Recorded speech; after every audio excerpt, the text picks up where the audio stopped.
Je reviens encore, mais je me pose beaucoup de questions. Pourquoi le courant est cher en Afrique? Pourquoi l'eau est chère en Afrique? Pourquoi le gaz est cher en Afrique? Pourquoi? Je pense que l'Afrique a eu l'indépendance dans les années 60. D'autres ont eu en 58. Ça fait à peu près 60 ans à 62 ans que l'Afrique est indépendante. Comme ça. Je dis bien comme ça. Mais pendant 60 ans, il y a des entreprises comme les sociétés d'eau, les sociétés d'électricité et les sociétés de gaz. Les gens ils ont installé ces sociétés-là chez nous pendant des années. Ils utilisent l'eau que le bon Dieu nous a donnée. Et là, ils viennent là, ce que le bon Dieu nous a donné là, ils viennent, ils traitent ça. Nous, Africains, on ne cherche pas comment ils traitent, comment développer ce secteur, comment apaiser la souffrance de ces pauvres concitoyens. Pour nous, nous sommes nés pour payer les autres. Mais nous, on n'est pas nés pour créer.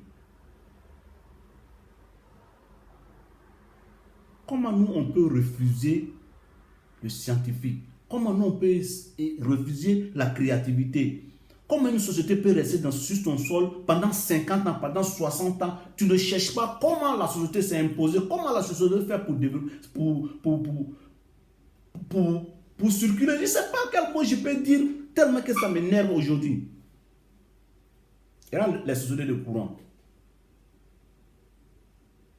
Nous, on ne cherche pas à créer des ingénieurs sur le domaine de l'électricité. On ne cherche pas à former des cadres, des ingénieurs qui vont s'occuper de ce domaine-là.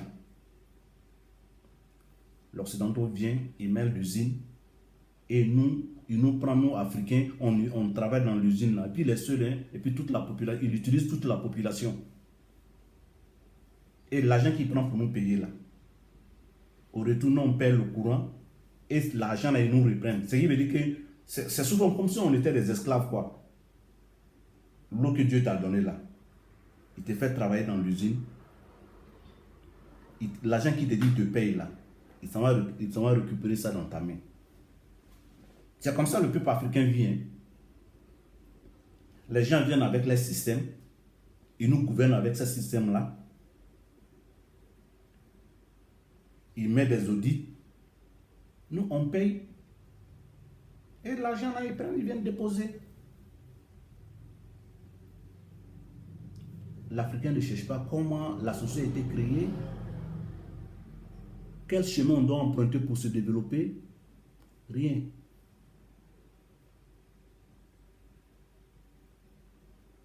Il y a des secteurs, c'est pour ça que je dis, il y a des secteurs à l'école là, l'Africain ne doit même plus lire ça. Il y a des branches à l'école là, il y a des matières là. L'élève africain n'a pas besoin, je ne sais pas, des philosophes, des quoi là, le côté leader, ceux qui écrivent les gros livres là. Un Africain, tu as affaire à quoi avec Victor Hugo? Un Africain, tu as affaire à quoi avec Voltaire? Michel de Montaigne, ben quoi? Tu fais quoi avec ces gens-là qui ne connaissent même pas la réalité de l'Afrique? C'est des gens qui ont écrit les livres là depuis les années 1500, 1900 et quelques là. C'est maintenant qu'on va prendre ça pour nous développer. On refuse même de lire des Bernard Dadier, Ahmed Kourouma, Senghor, Cheikh Anta Diop, Kamara Lai. Les écrivains africains, on enlève ça dans notre éducation et on amène des écrivains, je ne sais d'où, et on insère ça. Et on doit copier l'éducation française. Si c'est un colonie français, on doit copier ça. Si c'est un colonie anglais, on doit copier ça. L'Africain n'a même pas d'initiative. Il n'entreprend rien. C'est énervant, hein? Donne-moi le nom d'une entreprise africaine qui est leader mondial. Donne-moi seul. En tant que les Chinois, même l'Amérique latine, il y a des entreprises de l'Amérique latine qui sont leaders mondiaux. Donne-moi seul. Sur le continent, il n'y a pas. C'est pour cela que j'aime un monsieur, père à son âme, Cheikh Anta Diop, qui disait que si l'Africain refuse de s'invertir dans le scientifique, nous n'allons jamais nous développer. Et c'est vrai. Si on refuse de créer, si on refuse de créer des lycées scientifiques, si on refuse de créer des laboratoires, comment nous allons nous développer? Les gens viendront toujours. Regardez aujourd'hui les grands laboratoires en Afrique là. C'est pour les Occidentaux. Mais nous là, tant que nous on n'essaye pas de faire pour nous, les autres vont venir essayer les vaccins sur nous. Ça c'est normal. Si quelqu'un vient tester le Covid-19 chez moi, moi au retour je dois tester le Covid-20 chez lui, ou bien le Covid-22 chez lui. Mais pourquoi c'est moi seul on vient tester?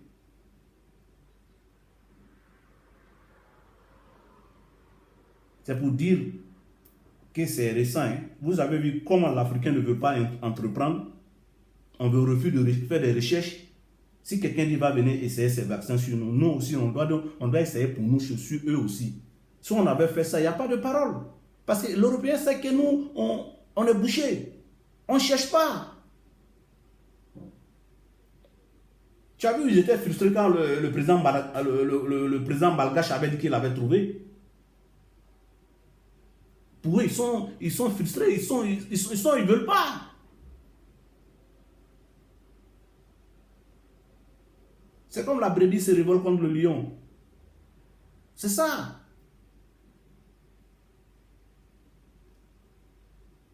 Mais regardez, de nos jours, l'eau est chère, le courant est cher, le gaz on n'en parle pas. Quand tu regardes un grand pays comme le Nigeria qui a problème de courant, tu es étonné. Quand tu as un grand pays comme le Nigeria qui a problème de gaz, tu es étonné.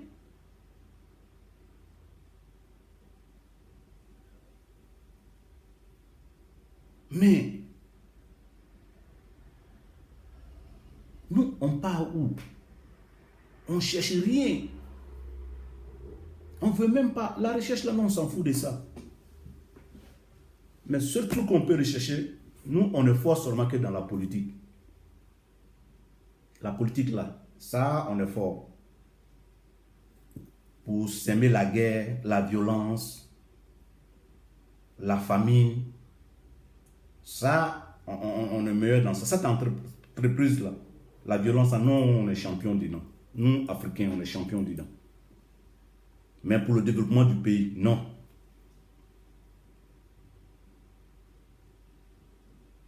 Une fois de plus, je préférais qu'un Africain, il lit Mao Tse-tung que Voltaire, qu'il lit Mao Tse-tung que Victor Hugo, qu'il lit Mao Tse-tung.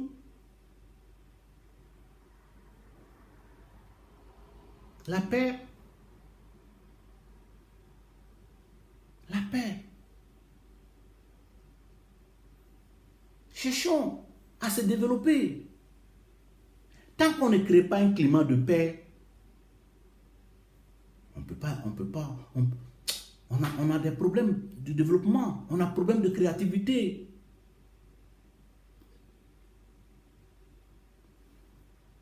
Aujourd'hui, les gouvernements refusent même d'installer des écoles professionnelles, des lycées scientifiques. On ne veut pas. Mais si on crée ces lycées scientifiques-là, c'est des noms. On ne les entretient pas.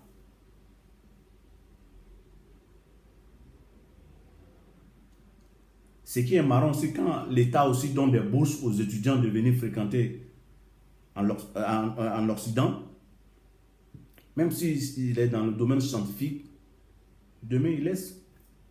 C'est la politique qui l'intéresse.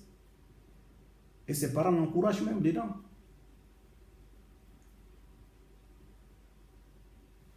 Mais où on part, Une petite anecdote que je devais parler là.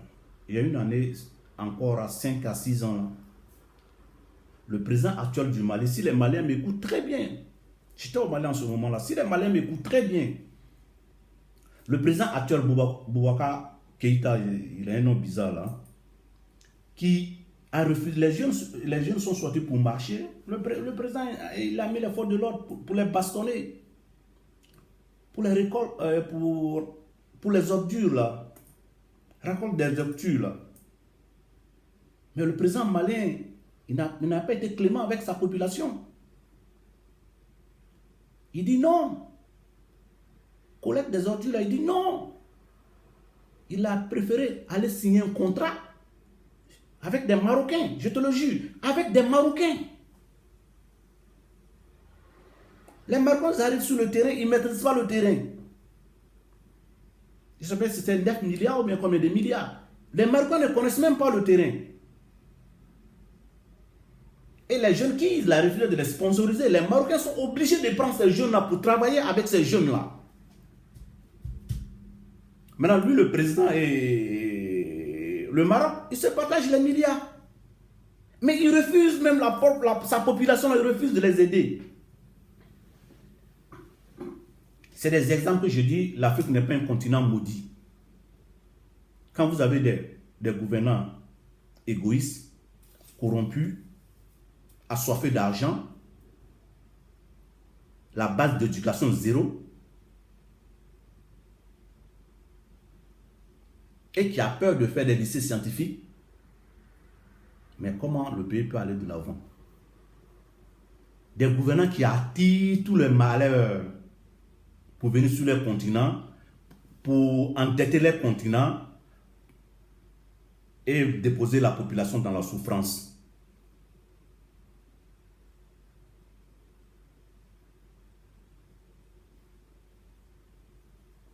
Tant que l'Africain ne cherche pas à s'enlever de la griffe du corrompu, nous, Africains, on ne pourra jamais se développer. L'Afrique n'est pas maudite. Il suffit seulement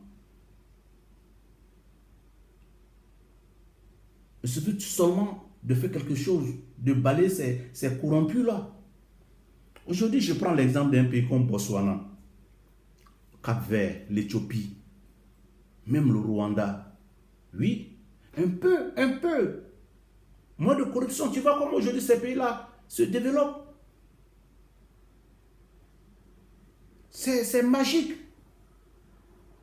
Si quelques pays, présidents africains pouvaient comprendre ça, que le scientifique est la base du développement d'un pays, on n'est pas là. On ne se mettrait pas sur le chemin de l'immigration. On ne se mettrait pas. La Méditerranée ne mangera pas. Les requins ne feront pas de nous des sardines.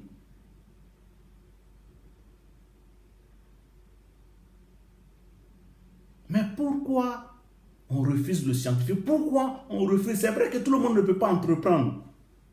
Tout le monde ne peut pas entreprendre.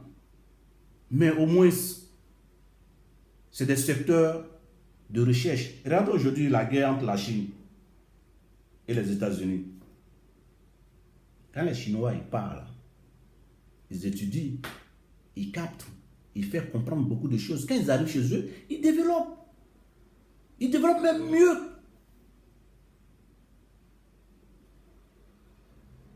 En communication, les Asiatiques ils se sont rabaissés. Ils ont appris. Aujourd'hui, la communication, ça les appartient. Hein? Mais regarde, pendant ça, 60 ans, l'Africain, il a pu faire quoi? Il a été en contact avec ces gens-là.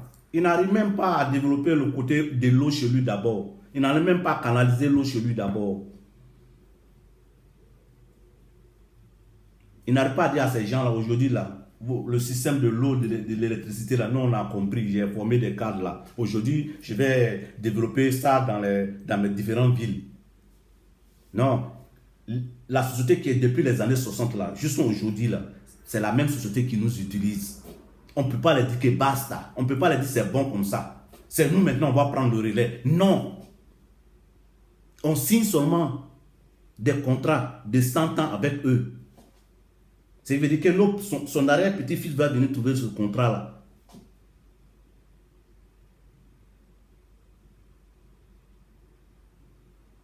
Si la population africaine ne se révolte pas de casser ces contrats bidons-là, le peuple africain ne survivra pas longtemps. Je te le dis et je le répète, ces contrats bidons-là, tant que l'Africain n'essaie pas de créer, n'essaie pas d'entrer dans le scientifique, de les combattre, on va toujours payer. Les gens viendront toujours chez nous pour faire leur propre expérience sur nous. Parce qu'on ne peut pas aller faire expérience sur d'autres. On a peur d'entreprendre. On a peur de créer.